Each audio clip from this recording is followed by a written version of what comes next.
welcome back to The Short Game. Another show about short video games, games that respect your time. I'm Raygan Kelly, and this week, a special episode. I am joined by my two awesome co-hosts and a guest, Laura Nash, Shane Kelly. And once again, as has become a tradition on the show, we are joined for our Apple Design Awards episode by Mark Bramhill. Mark, thank you for joining us. Glad to be here. Awesome. Yeah, welcome back, Mark.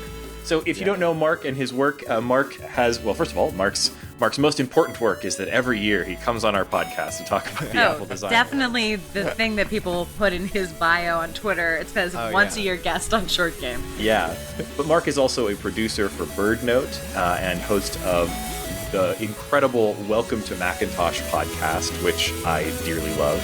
And his work has also appeared on shows like 99% Invisible. If you listen to a lot of podcasts, you've probably heard his voice someplace. And Mark, thanks and welcome back to the show. Glad to be here, yeah. His work also appears on the emoji keyboard. Yes. Creator of the person in lotus position emoji. So Very important. That is how I introduced you personally. Yes. Yeah. I use it every day. And as I mentioned, we're talking again about the Apple Design Awards. We kind of do this every year. So if you're interested, in the show notes, I'll have links to past year's Apple Design Awards podcasts. But the Apple Design Awards, if you're new to the show or new to that, is an award that Apple gives out every year at WWDC, their Worldwide Developers Conference, which happened last week in California. And the Apple Design Awards have been going for many, many years, and going back into their deep history, they were awards for good design in Mac apps. And of course, as Apple has changed, so have the awards. And now they're pretty much exclusively awards for design in iOS apps. They don't even really seem to give awards for Mac or tvOS or watchOS or anything like that. Do you think they'll do it for iPad OS? I mean, obviously, yes, I think that Yes. they will. But I wonder if they'll split that out. That's something maybe we should talk about. That's an interesting question. This year, they gave awards to 5 different iOS games. And so we're going to start by just chatting a little bit about those. And then at the end, we're going to talk a little bit about what these games and Apple's choice to give these games awards means about Apple in games and Apple's strategy with games. So let's start with the first one, The Gardens Between.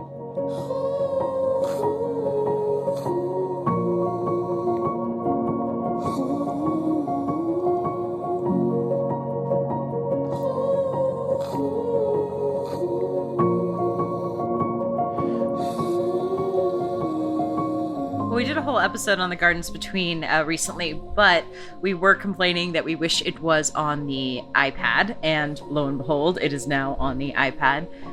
For me, the Gardens Between it's that you kind of got this time rewindy mechanic where you go back and forth, and there's all these found islands, islands of found objects rather, that you are traversing to turn on various lanterns. It's really lovely. I think they always give it to a port or two. This year is port heavy, so you'll hear the word port quite a lot.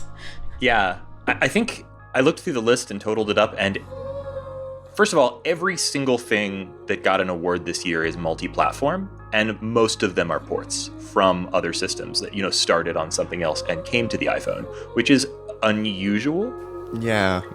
I think we're seeing a shift here. I mean, we can talk a little bit towards the end about like where we think Apple is in games, but I think that's a pretty important thing to note. Like, this is a port that started on PS4, Switch, Xbox One, and made its way to iOS months later. It came out on the Switch in September of last year, and it came out on iOS in May of this year.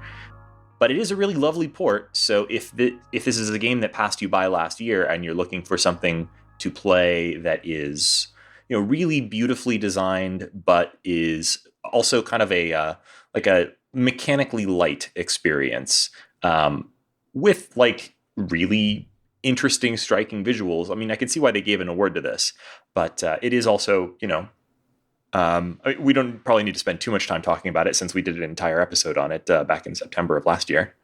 It does make me think a little bit about this new Playdate console, because I'm thinking that mechanically, the most hyped game for me, which is the one from the creator of Katamari Damacy, actually looks a lot like Gardens in Between mechanically. It's where you're doing this sort of rewinding time mechanic, but you'll be doing it with that little tiny hand crank on the side. So I think this is a style of game that, or maybe a game trend to watch, is these kinds of one-button puzzle games, or one analog control puzzle games. I had the same thought about it, just since I hadn't played this game, but I had been excited about the Playdate, and so when I saw this, I was like, oh, this reminds me of this thing, which I knew, which is kind of an odd way to come about it. But yeah, no, it definitely seems like a familiar kind of gameplay mechanic. Yeah, I think it's really lives or dies on the inventiveness of the design. Honestly, I won a design award for a reason. It's got a bunch of weird, oversized Honey, I Shrunk the Kids objects, and that makes it even more special that you go back and forth in time, because really the puzzles are pretty straightforward. Yeah. And there's some ADA bait in there. They have a whole level based around Matt Classic. Oh, that's true. I forgot about that. Yeah. I don't know if that's the kind of thing that Apple looks for, but I mean, can't have hurt. Why not? It cannot hurt. Yeah, it's a neat game, but yeah, again, we don't need to spend too much more time talking about it since we did a whole episode on it. Although, Shane, now that you mention it, the Playdate, we should plan a podcast about that once it's in everyone's hands. We'll see how many of those are created, because I might, if there are only like 50 of them that get sent out, maybe we will never get copies. Oh yeah, no, I'm going to pre-order as soon as there's an option to do it. But same. I heard they're only producing 30,000. I get nervous by the words "very limited run." Yeah, We'll see. Well, I don't know. Yeah, I don't know what the market is for the Playdate. A $150 sort of boutique handheld that plays, or potentially will only ever play these 10 games or whatever that come with it. So we'll see. I don't know whether it's going to be like difficult to get your hands on, or whether they're going to be like, I don't know. It will probably kind of be something where if you want one, you need to get your pre-order in when they become available. So I will be doing that. Yeah. The next game on the list is Ordia, and Ordia is a one finger swipey action. I wouldn't go so far as to call it a puzzle game, because it's not really about puzzles. It's more of an action game, and it's from a developer called ELOH.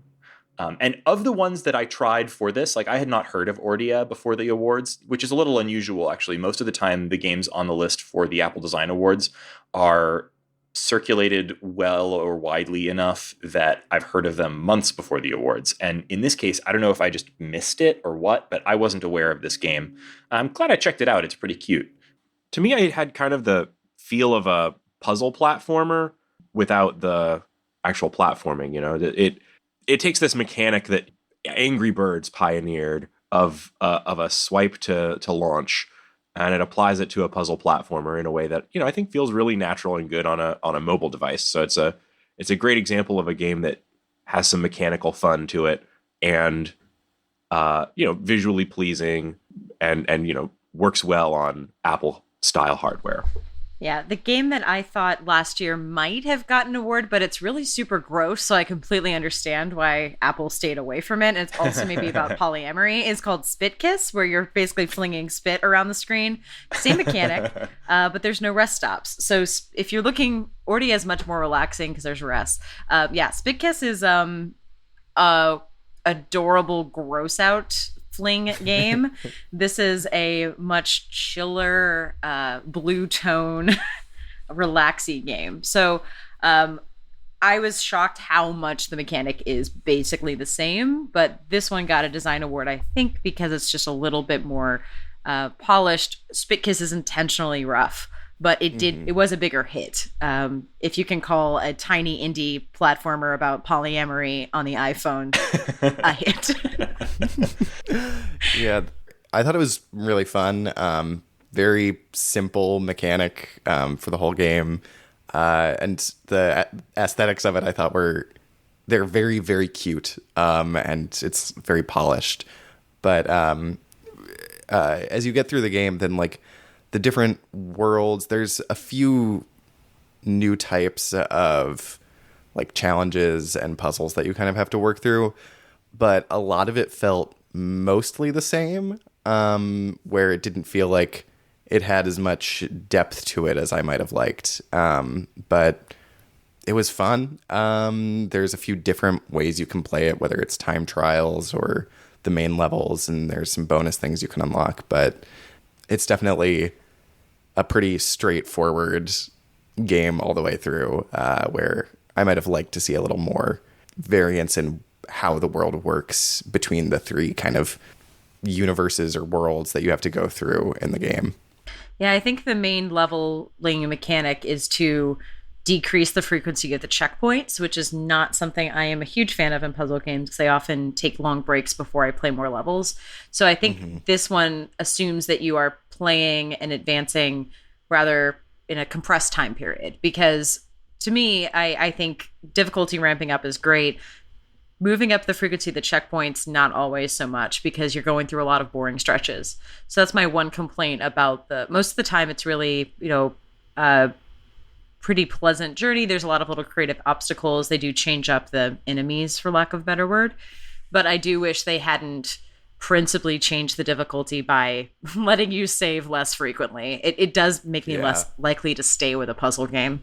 Yeah, we have been sort of praising very vaguely the art style of this, and I will elaborate by saying that what I really liked about the visuals here is that it sort of looks to me like a playable like ELOH shirt or something.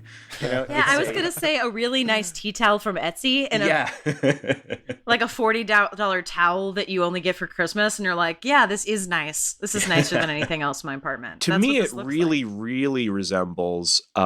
There's a game that came out on the Switch. I know we talked about a bit on the show. Tumbleseed. I was just going to say, yeah, it has a lot in common visually with Tumbleseed. Yeah, it's a whole, it really turns this little blue circle into a bit of a character by, slapping an eye on it. Yeah, it's a cute little sort of weird blob setting with one eye, but yeah. And another thing I was going to mention about it is that it's, we mentioned that it's sort of a one finger gameplay, but it's also vertically oriented, which not all of the games on the iPhone are, obviously. And I think one finger or thumb playable vertically oriented iPhone games are an important niche because there are a lot of situations where I only have one hand and can't play something with a controller. And this is something I could literally play while, holding a baby and things like that, which has been coming up for me more and more frequently lately. So I like that about it. I was a little surprised that there's a bit of a sidetrack, but I was a little bit surprised that Hold Down didn't make it into this list because for me, that was the one I thought was going to be a game of the year, like the one-handed. I played a ton of Hold Down, and it sort of filled the niche that this game I think also was looking to occupy for me. And super, super polished too. I mean, Hold Down really did have that extra oomph that we look for in a design award. I kind of get it, but it just I'm surprised because normally it did feel elevated and it was premium, so it's a bit of a shame it missed out. Yeah, it is a bit of a shame. Discriminating against the communist worm. Of course. I mean, in a sense, though, these have that in common. That has the worm as the protagonist, whereas this had those horrible chicken worms as your antagonists that would eat you. Those things were actually like legit unsettling. Yeah, no, the enemies are pretty gross, but your little character, the little green glob with an eye on it, especially I did like when you fail and get destroyed, then you can see all the like little particles of your primordial ooze just fall down. Mm-hmm. And the little animation that he does when he finally escapes a level is also really great. So it's beautifully animated. I like that a lot about it. The next game on the list is probably the biggest surprise for me on the list of Apple Design Award winning games, and so the next award winner is Asphalt 9 Legends from Gameloft, and if you're an iOS gamer, you probably already know the Asphalt series because there have been 9 of them over the years, and they are a very long running multi-platform sort of, at least these days, free-to-play racing game with sort of characterized by very flashy high-end looking graphics, but supported by a sort of freemium or free-to-play game design that I think kind of sucks. Why is this here? I will say that they could have, people who like this game, I tried to do some research, and people who like the series were like, oh, they actually improved a lot of the mechanics. It now has 60 FPS support. There's a lot of new modes. It's maintained. It's incredibly popular. I feel like really it's here because it's kind of got the Infinity Blade thing, but Infinity Blade was premium, and this is, as it is called in the outline, freemium trash. So, I don't know. If this didn't have a freemium, I would see 100% why this won, but it just feels like, hey, we need to show something that uses a lot of our fancy graphic engines, and this is what they grabbed. Because none of the others really are. I mean, Gardens Between, yes, some of the fancy graphic engine. This is the show off, and I kind of wish it wasn't here, but it does show off the graphics. I mean, you don't really think that the engineers that are sitting there behind the scenes at Apple and looking at these games that come in using these incredible technologies like, metal graphics and their new custom built graphics chips and all that stuff. They're sitting back there and they're like, guys, I'm so excited that Downwell came out. I don't you think those black and white pixels just really show off how much of our time and lives power and love we put into this custom graphics hardware. So, I mean, obviously they want to show off something that has awesome graphics, and this does. So there you go. Also, apparently it has the most driving controls in any driving series ever or something like that. There's just apparently 18 billion ways you can control your car, which might also be considered innovative. Yeah, probably now including the PS4 and Xbox controllers are now on that list. Oh, yeah, I want to talk about that in a minute. That's very exciting to me. When I played a little bit of this game, it defaults to a control scheme, which is basically the car drives for you and you swipe left or right to decide whether you're turning left or right. And you get fully a minute to make that decision as you approach intersections. You also drift. That's right. I think so. Yeah, Shane, you're absolutely right. This is something where they want to show off they're making the most advanced mobile GPUs in the world, and they consider that a huge advantage over similar platforms like Android. And they're right to do so. They're doing amazing stuff with their silicon. Mm-hmm. But it's a real shame that they're producing these incredible gaming devices.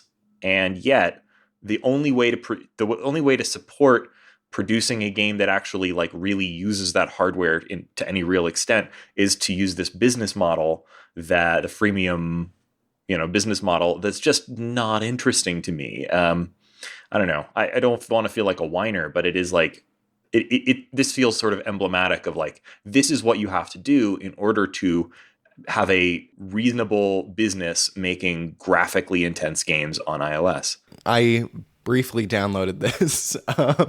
And then you were like, get this off, poison my phone. I made it through the demo of it, and then the menus loaded up, and I felt entirely overwhelmed by how many rectangles with small text just appeared on my screen for what I wanted to do, and could tell that this was going to be just like any other kind of racing game, and reminded me of console racing games that I also didn't like. So, not my thing. Not my thing. Yeah. One thing we can say about it is that I think this appeared on stage at WWDC as one of their example games that they brought in the GameLoft team to use Catalyst which is the new technology that they debuted at. I mean, it's leaked obviously way before that, but the new technology that they're making available for folks to port iOS games, or not just games, excuse me, but iOS apps over to Mac OS. And this was one of the apps that they showed that with. And the team at GameLoft said that they were able to port this really graphically intense game from iOS over to Mac in about a day, which is an impressive thing to see. So, we can hope then that that'll encourage people to produce more graphically interesting games on iOS if that also opens up the Mac market to them. But I don't know. The Mac market is so tiny for games, and the famously great Mac gaming market. I know. So, sure, it probably helps. But I mean, if there was Catalyst to develop on iOS and bring to Windows, I think that would probably make a much bigger dent. Or to bring to other platforms but now that Apple has stopped supporting or deprecated support for OpenGL on their platforms, it's only getting harder for folks to justify building multi-platform releases that even hit iOS. So hopefully we're going to talk a little bit about how Apple seems to have a new strategy for gaming, and maybe some of this stuff will turn around. But it's Asphalt 9 Legends is interesting in that it is emblematic of so many problems with Apple's gaming strategy over the last few years that it's hilarious to see it on this list of games that they're giving an award to. Anyway, let's move on. Hello. Yes. Next game on our list is ELOH. ELOH, or is it ELOH? I don't know how we're pronouncing it. Hello. That was more charming. Let's go with that. Hello. ELOH is from the developers of Old Man's Journey, which we talked about a couple of years ago, won an Apple Design Award previously. So this is a 2-time winner. Pretty interesting. But this is a very different game. So this is more of a puzzle game. I haven't played this one. Mark, you have, right? Yeah. It's a puzzle game where you have to arrange various blocks to be able to send these little various colored balls into the right pocket at the end, and it's just kind of arranging things in that. But it's also kind of a music rhythm game in a way, where it's designed by a drummer, was apparently the one who came up with the game, and in all these different types of blocks that things are hitting, then they make different kind of percussion sounds, and creates like a very soothing rhythm, and even frankly when you have the wrong solution, it sounds pretty nice. And so that's it's something where, as far as puzzle games go, it's definitely meant to be very zen, where I think personally I often find myself very frustrated and upset when I'm like towards the very end of like a puzzle game and on the hardest levels and feel stuck with the solution. And like the very just kind of calm, meditative environment of it, it's like, oh no, it's okay. It's okay that it's not solved. So I thought that was actually pretty interesting. I really appreciated that there is a lot of texture in this game. All of the art is hand painted. There's kind of a chalk look.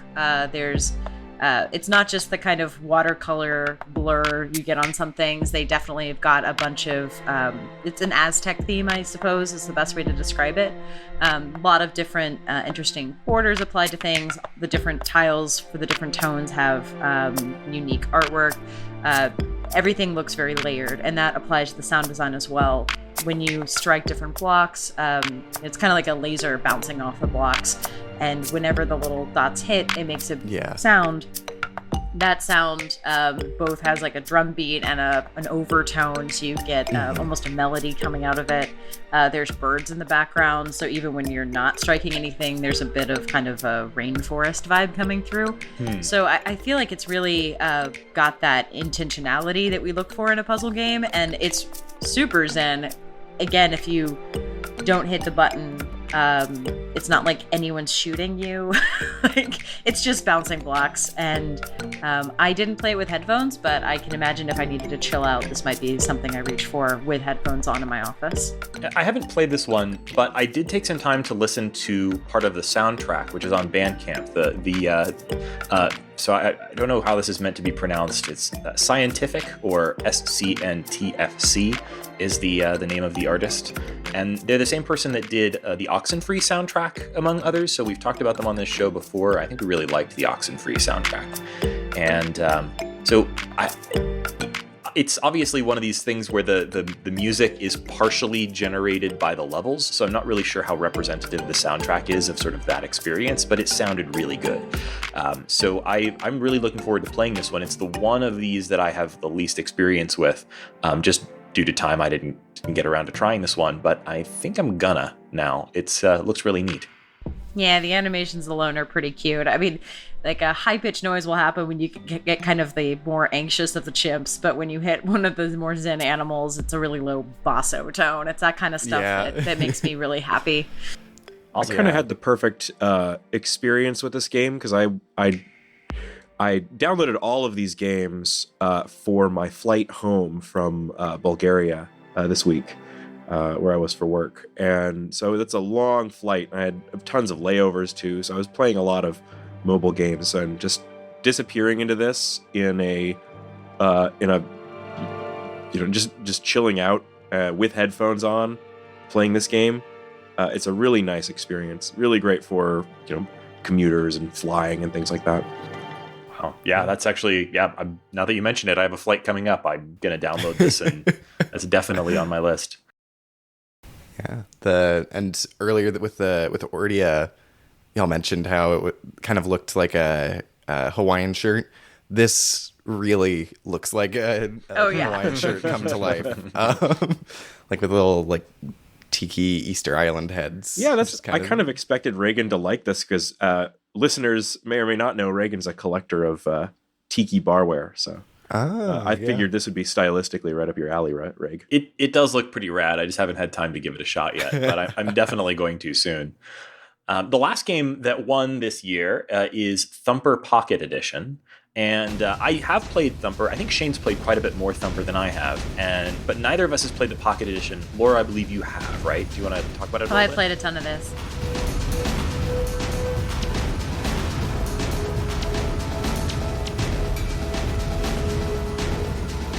Thumper, I think we've been talking about since I played it in a van. That sounds way sketchier than it actually was at Bit Bash.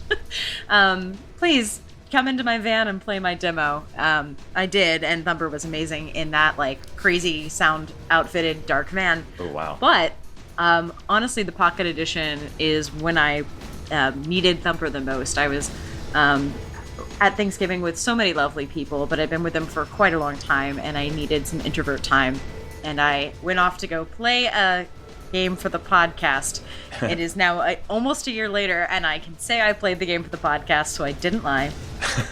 What makes this great is it's Thumper is they call it a rhythm shooter game, an action rhythm game. They use the phrase rhythm violence, which I always love. Rhythm violence, yes. Which is to say the rhythm is doing violence to your entire state of being while you play it. Oh yeah. If you've ever played an Endless Runner, if you ever played Temple Run, it's basically the same controls, but a much more intense experience because you're hitting to jump, you are swiping up to jump, you are hitting to hit targets, kind of like Guitar Hero, and then you are swiping to the side to get around a really loopy track. But with the haptic feedback and the easy access to headphones and just the intensity of this game, Pocket Edition is a completely valid and really enjoyable way to play Thumper. I don't always have the privilege to use my TV and my entire living room to play this in the immersive way I'd like to because I live with someone else. Pocket Edition lets me have just as intense of an experience, so highly endorse. So most of the Thumper I've played has been in VR. And when this game first came out, I think it launched on PlayStation and marketed their PSVR mode pretty heavily. In fact, I think when it very first came out, it might have been PSVR exclusive, although I'm not 100% on that. And I've always thought it was an odd choice. I think maybe they were making that choice because PSVR at the time was a kind of a hot, I don't know how hot it was, but it was an interesting angle for them to take. And this game, if you glance at it, it's not the sort of immersive thing you expect a VR experience to be. It is, you're looking at a little skating bug on a track, and it's not first person. It's this decidedly third person experience, and also it's a music rhythm game. I will say that like the VR actually really did help my experience of the game though, and I love playing music games in VR because you're naturally going to put on headphones and you're in it in such a way that there's no distractions. So this game is rad in VR, but it's really, I've always, ever since the first time I played it, I thought like, well, this doesn't really have to be VR though, right? This doesn't need to be played in VR. And it's kind of cool that this can span the gamut from being a totally immersive VR experience, put on your headset and goggles and you know, dive in all the way to something that you can play in short bursts on your phone without being so deeply immersed in it. It's pretty cool to see them try all these approaches and have it work for this game design. Yeah, and as it's funny talking about this one right after ELOH, just in terms of ELOH being the music themed at least, and incredibly zen and very relaxing. This is definitely likely to give you a very fast heart rate. Yeah. It's definitely very intense and kind of the opposite in a lot of ways. Yeah, I don't know why I decided that was my relaxing game for Thanksgiving, but it did take me to another place. It did stress me out, and then going back and sitting on the couch seemed like a good idea. Sometimes Thanksgiving, you know, we don't need to relax. We need to like work something out. Yeah, perhaps that was it. Again, I really did love every single person there. I just had been around people for too many days. Understood. Well, the nice thing about talking about the Apple Design Awards is that it's always kind of a reminder to reflect on. So, I mean, all of us are iOS users, and Apple is a important company to me personally, and I think to all of us. You know, I think we can say that about Mark for sure. And it's always nice to kind of take the opportunity once a year to reflect on like, where is Apple in the gaming space, and like what? So the games that they choose to give awards to always kind of say something about what Apple wants to say about games on their platform. Now that we talked about all the games, what do these mean about Apple and games in 2019? What are they saying by awarding these specific games? To me, it's port to our platform, and if you're going to only launch on ours, it needs to be kind of one touch, quickie, polished game for us to go through. Because these are, if they weren't a port, they were simple mobile first mechanics that were polished in relatively small experiences. These are not the ambitious games they have praised in the past. I mean, I know they gave it for Crossy Road, but like a lot of the games they apply are like really, really ambitious, crazy sized games. So, or there's always a little bit of a left field weirdo too. Not so much this year. I feel like all of these were, you know, perfectly nice games. I don't know if any of these are going to be anyone's favorite on iOS. Like Thumper might be your favorite game, but you might have become your favorite game elsewhere. Surprised by that. I think your point about this being a message of port to our platform is a pretty important one. Like Apple, I think, you know, we haven't really talked too much about Apple Arcade on this show yet, but so if you're not paying attention to Apple News, Apple has announced that they have a new plan for gaming on their platforms, and that includes the iPhone and iPad, but also tvOS and macOS. And their plan is that I think in order to support more full-fledged gaming experiences, you know, full premium games have basically abandoned Apple platforms. You know, you're only seeing a handful of notable premium games each year. Most of what you're seeing are freemium games, like Asphalt 9, for example. And so I think as a way of trying to support full-fledged game experiences on their platform, Apple is essentially becoming a publisher, paying to have games produced, and then will be releasing them as part of a subscription service, rather than individual purchases per game. And this might be the last year this will be the last year that we'll be seeing an Apple Design Awards without Apple Arcade being part of that conversation. But I think asking people to port good games to Apple platforms is Apple's whole deal right now. I think they've lost the war, and probably know it, of being like the origin point for full-fledged game experiences. You know, if you're going to produce something that's a mobile native experience, sure, iPhone is always going to be the first place that you go. But if you're going to produce something like the Gardens Between, people would be kidding themselves to expect that iOS would be the point of origin for a game like that. So port things to our platforms is definitely the message here. One thing worth noting for Apple being a publisher, like they're commissioning, like trying to get new games for iOS and the Mac and for this subscription service, but they only require to be the exclusive mobile platform, meaning like phone. So it can still be on Switch, on any other platform. So I think it's still going to be a lot of games that might be, if not ported, but multi-platform at launch. And I think the hope is more to be included in the initial release rather than being the exclusive platform that it's on, or the origin point of these games. Yeah, I feel like they've got to be sweating the Switch because a lot of times the mobile port of choice is the Switch. So it's like, hey, I'm going out on Steam, Xbox or PlayStation, and Switch. And we're seeing an iOS much later. And it used to be that iOS might have come out at launch or a week or two later. So I think Switch is really delaying quite a few iOS releases. Not sure what Apple is going to do to woo developers, especially if they don't want to be part of Apple Arcade. Yeah.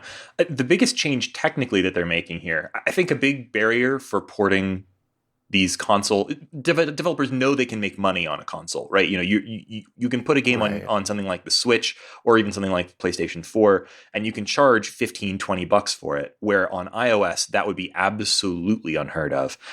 So that's one factor. And the other limiting factor there's probably that would prevent them from making those ports is controls. If you design a game, if you're going to be starting on a platform like the PlayStation 4, you're designing your game around a controller. And Apple's strategy with controllers up to now has been absolutely ridiculous. If you listen to last week's episode, I had a whole spiel about how excited I am that Apple is finally going to allow you with iOS 13 to pair actual, real, not crap game controllers to your devices, including iPhones, iPads, the Apple TV. I don't know. They didn't make any specific announcements about Macs, but both of them already kind of work on Mac if you're willing to install a driver for the Xbox One. What do you guys think about like that? Like, I think that's an important change, but I wonder how Apple feels about that. Like, do you think this is them sort of surrendering the idea that, okay, no, people can't have full game experiences without a controller? Or like, what does the controller situation mean? I think that they finally let you start, controlling your PlayStation remotely. The Steam Link is working. Like, now that they're letting you control consoles third party, I think they realize if we're going to open the doors, we need to actually open the doors, because PlayStation let you link, and I was like, cool, I don't have a controller. This is not going to help me in the slightest. Like, what would this do? Like, I've just downloaded this app and I'm not going to use it. Yeah. But if I actually can use my PlayStation controller, great. Like, I can actually play this stuff remotely on my iPad. So I think it's just kind of a 1-2 punch of, if you're going to open, they were making some little baby steps, but they were pretty useless baby steps unless you had a really bad, expensive MiFi controller. So it just kind of is finishing the circle to me. It's not a new strategy, but it's fixing an old one that was half-ass.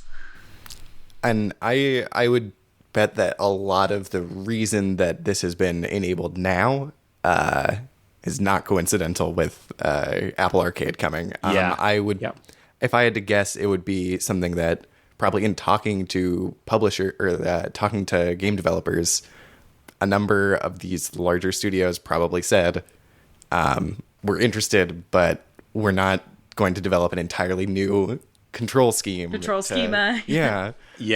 And the MFI controller program has been such a failure. Like, I'm sure Apple has always said, oh, we have that. You can go out and buy an MFI controller. And the reality is that no one did that over years of their availability. And no decent MFI controllers even really exist. And the ones that do are really expensive. So yeah, and just in general for AAA games, touch controls have historically been just a critical roadblock. Like, you can't make a AAA game that works on a touch screen and that people don't immediately comment that they'd rather have a controller.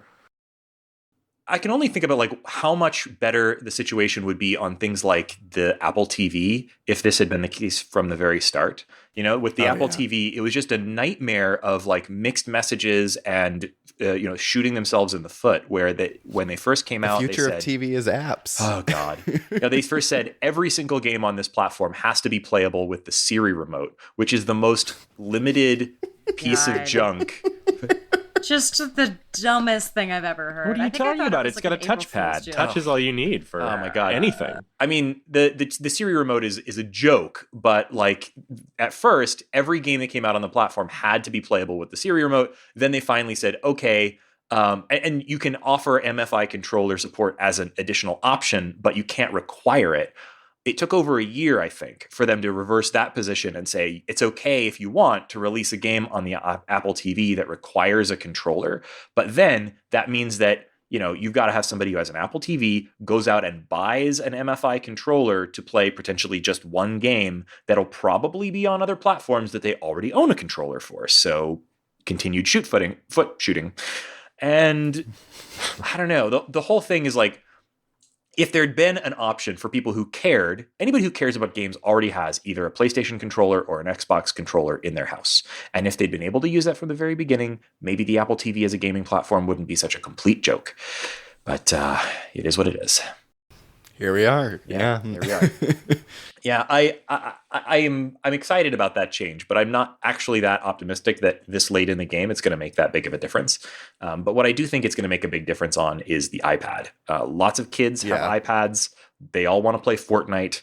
If you Fortnite supports controllers, and now they'll be able to use their Xbox controller to play that on their iPad. That's going to be huge. So yeah, this is a potentially exciting next year for games on Apple platforms. I mean, this year, maybe not the most exciting Apple Design Awards that we've discussed, but next year we are going to be talking about games on the arcade platform. There's going to be controller support for a whole bunch of stuff. There's obviously things like the Mac platform are changing pretty fast right now. So hopefully we'll have a very interesting 2020 to talk about. Here at the end of the show, we like to do a segment we call What's Making Us Happy This Week. So let's start with our guest, Mark. What's making you happy this week? Sure. So recently I adopted a cat. Her name is Pigeon. She is the most energetic cat that I have ever met, and it's the first cat that I have had. And so I've been trying to learn how to best take care of her, and make her not attack my feet randomly. Then that has led me through various books and resources to a reality TV show called My Cat from Hell, starring Jackson Galaxy on Animal Planets. Excellent. Which has been a guilty pleasure the past week, and have greatly been enjoying that. Some bad kitties on that show. Oh, yeah. Very bad cats, which also makes me feel much better about Pigeon. So. Where can you watch that? Because that sounds great. The only place it streams is Animal Planet's website if you have like a cable login. Okay. So I'll have to scrounge something up. That sounds really There's funny. also a few episodes that, can fall off the back of a truck. So Yeah. Yeah, you can find like 8-minute clips on YouTube, it looks like. Yeah. Which there's we'll probably scratch if you don't need the full 45-minute episode. Oh my God, there are 45 minutes of bad cats. That's something. It's 2 cats per episode. So it's a lot. Wow. Okay, I mean the facial hair on this guy that I'm seeing. Oh yeah, in Jackson the video, Galaxy, that's also the cat lot. daddy. Yeah.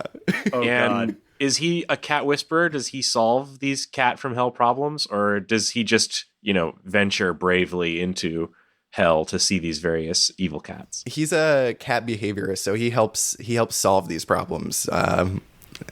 and he usually gets clawed up a bunch. You know, a lot of I'm going to say the majority of it is the owners don't want to have anything that looks like, they don't want to have cat furniture in their house or put a litter box somewhere that the cat would like it to be, and probably pick up the cat wrong. That's like the majority of it.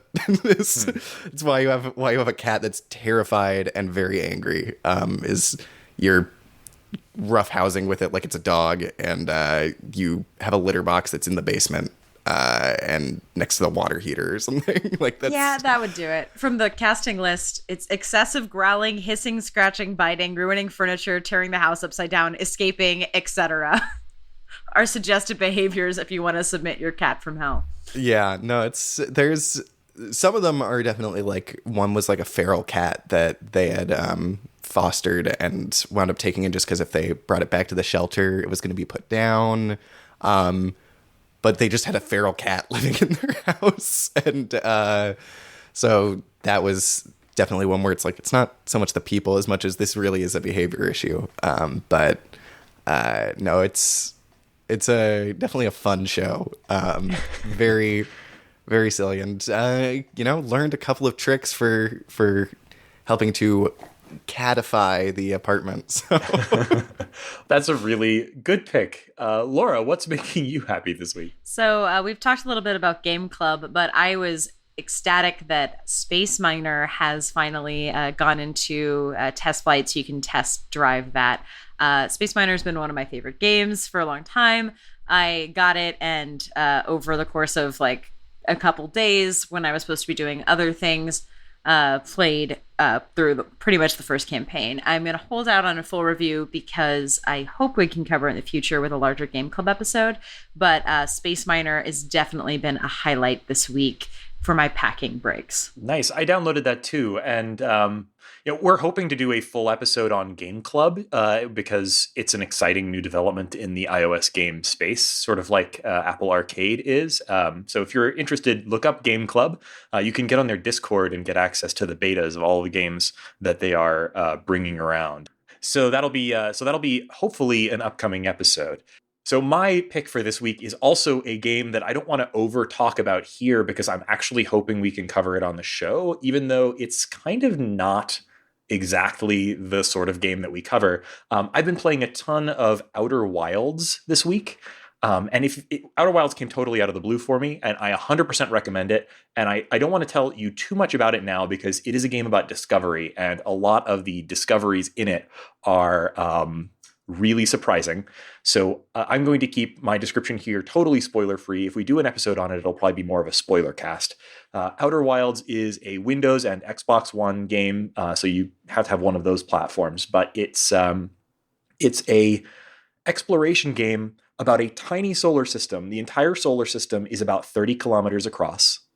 And you are an alien that lives on a tiny little planet called Timberhearth, very rustic, little tiny planet with one village, but full of little log cabins, but they have a space program. And so you're exploring your tiny little solar system, which has about 6 planets in it. And it's mostly about kind of just venturing out in your tiny, rickety, mostly made of wood spacecraft to explore the 6 planets of your tiny little solar system. We're talking about planets so small that with a jetpack and a running start, you can break orbit. The game is mostly about the exploration of all of this, but I don't think it's spoiling too much because this is in a lot of the reviews and description. The game is also a kind of a Groundhog Day game. You are on your first space flight, you take off, you start exploring your little tiny solar system, and within about 22 minutes, the sun goes supernova and you start over. And you start with all of the memories that you had, including any data that you've logged in your ship's computer. But the entire solar system resets every 22 minutes. And you're within that 22-minute loop. You need to go to all these different planets and try to discover details about, there's a sort of a precursor species that lived in your solar system before you, and there's all these details to discover about them. That's the main sort of central mystery of the game. And also the mystery of why is the time resetting every 22 minutes? And I would actually compare it a little bit to Obra Dinn, because the mystery of it is very much about this sort of like examining. It's almost a solar system scale walking simulator. It's all about examining the things left behind by this previous species, finding other people from your species. There's other astronauts who are out there exploring alongside you, finding them and learning all the history of your solar system, trying to sort of unlock the mysteries of it. And like Obra Dinn, it also has an extraordinarily good menu system for cataloging the information that you learn. So in your ship, you've got a computer that has a kind of a digital version of one of those conspiracy theory boards where you've got a little cards tacked up and little like strings running between them. It's kind of like that, and it keeps track of everything that you learn for you, which is really helpful for me, because in a game that's about exploration and about like learning little details, I don't want to have to keep those notes myself. It helps kind of help you make those connections. So it's really smart, and it came out of nowhere. It's a genius game. So I 100% recommend it. I'm hoping, even though it's about a 20-hour game, that we can make an exception and do it on this show anyway, because I want to do a spoiler cast about it. I want to talk about all of the nitty-gritty details of it with at least some of my co-hosts. So I'm really looking forward to doing that, hopefully. But even if we don't with get just to the do co-hosts you like. No, probably. I do think it's a little on the long side. So Laura, yeah, maybe the co-hosts that are not moving across. Yeah, the you're not going to be able to probably make hearing. time. Yeah, no, I mean, so you compared it to Obra Dinn, and you and Laura kind of streamed that, and I only got to check in a little bit. I really wish that I could play this alongside somebody, like with you, Laura, for example. Well, no, I'd be happy to tune in for some chunks of it for sure, and we could figure out some of these mysteries together and try that out. Maybe we should give that a spin. That sounds fun. Yeah, if you have the opportunity to play this game with somebody else there on the couch with you, I think that's probably a good way to play it. So that's what's making me happy this week. Oh, and it's on the if you're buying it for PC, it is available on the Epic Store, and it's part of their sale that they've been still doing. So it's a $25 game, but you can get it for $15. So that's what I recommend. Shane, what's making you happy this week? Well, there's a new book that came out, and I just, like I said, I was going to be having some really super long flights to and from Bulgaria. And so I was seeing, looks like a new Neal Stephenson book is out. And it's on a topic that I always really enjoy, which is, the singularity and brains being copied into computers. So, okay, I'll check that out. People might remember, there's a certain age of nerd that if you are that age of nerd, Neal Stephenson's most famous works all came out while you were, a teenager, and you'll always have a certain love of Neal Stephenson, which I do. I haven't read all of his books, but The Diamond Age, I go back to that every now and then. It's still a really good one. Absolutely, yeah. And for me, Cryptonomicon was a formative book. I've always, it got me more interested in computers and in World War II history and all sorts of things. And what is interesting about this book, Fall, or Dodge in Hell, it's kind of a book where what if the kind of current or near future Silicon Valley set was responsible for establishing and maintaining the afterlife?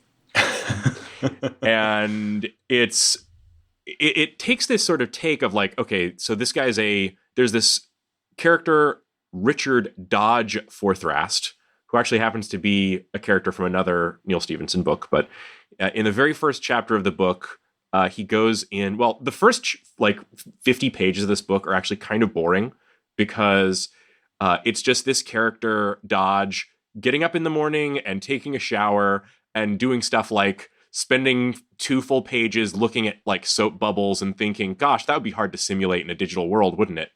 And then he goes in for a routine medical procedure and dies on the table. And the drama begins with like his disposition of remains includes basically freezing him cryogenically and trying to preserve him in a way that he can be restored. And the state of the art on that turns out to be digital scanning. And this leads to kind of a vision of the future where that leads to like all humanity eventually being stuck in the same mental process that this guy is woken up in. And the thing that really, this is a book that's going to appeal to you if you really like myth and like legend type storytelling, because the majority of the story takes place in this digital afterlife where, you're just sort of seeing a lot of biblical and fantastical and legendary stories kind of recreate themselves in using this new cast of characters, which is kind of interesting and it's very weird. And I think Neal Stephenson has a lot of fun with it. There's another thing I think is amazing about this book, and it's this sort of vision of the near future that it has. There's a sort of novella-length chapter of the book that's maybe like the second big thing that happens, that is this road trip across an America that has been poisoned by false information, basically destroying not just the internet, but contagiously through the internet, society. And oh, you mean 2019? Yes, but imagine 2019. So you remember that when Neal Stephenson wrote about like corporate America, like destroying actual America, he came up with this whole burbclave scenario. Do you remember like the world? Of course, so there's always this great background going on in a Neal Stephenson book, because he'll have this book that's about something like, the new world of virtual reality, or in this case, the new world of this digital afterlife. But he'll have a background going on that's always like really wild. And in this case, like it includes, backwoods, people who have literally been brainwashed by like AR goggles that are, where like all the content they get is algorithmically generated and designed just to hold their eyeballs for one more second. And that's all they know. Or there's gigantic flaming crosses being put up on the side of a highway across from an Arby's by a religious organization called the Leviticans, who are literally just Fox News weaponized into a new philosophy. Anyway, the book has a lot going on and it's a lot of fun. And if you have read and enjoyed Neal Stephenson books in the past, I totally recommend it. Yeah, this sounds way more appealing to me than anything he's written in years. I've kind of like looked at the summaries of several of his more recent books and just said, not for me. But that actually does sound really appealing. So I'm going to check that out. Looking forward to it. Yeah. One final thing is I've recommended on the podcast this book before, Permutation City by Greg Egan. If you liked that one, you're going to like this one. I actually was just going to say that because I read that on your recommendation and it was also super rad. So totally into it. So thank you guys so much for joining us on this episode of The Short Game. And once again, thank you to Mark for joining us for his third consecutive year on the show, coming back to talk about the Apple Design Awards. Thank you, Mark. Yeah, no, it's a fun tradition. It's the most consistently I've had any sort of podcast with me released. So, well, hoping that next year we'll have a whole lot of interesting stuff to talk about with Apple Arcade and all that other stuff. Definitely look forward to it. And you can find our show on the internet at www.theshortgame.net, where you'll find a contact form, and it's a great way to let us know about short games that you're playing or that you're interested in. There's a lot of interesting stuff coming up, and it always helps for us to hear from our listeners and tell us what you're tracking or what you've played and you think was great. And of course, you can also reach us by email, info@theshortgame.net, or on Twitter @_shortgame. You can find me on the internet at Raygan K on Twitter. Mark, where can people find you and your work? Yeah, I'm on Twitter at MC Bramhill, and you can find Welcome to Macintosh at macintosh.fm. And if you want to hear a daily 2-minute bird podcast, you can find BirdNote at birdnote.org. Awesome. And Laura, where can people find you? You can find me on Twitter at Laura J. Nash. And Shane, where can people find you? You can find me also on Twitter at 8BitShane. And thank you for listening to The Short Game.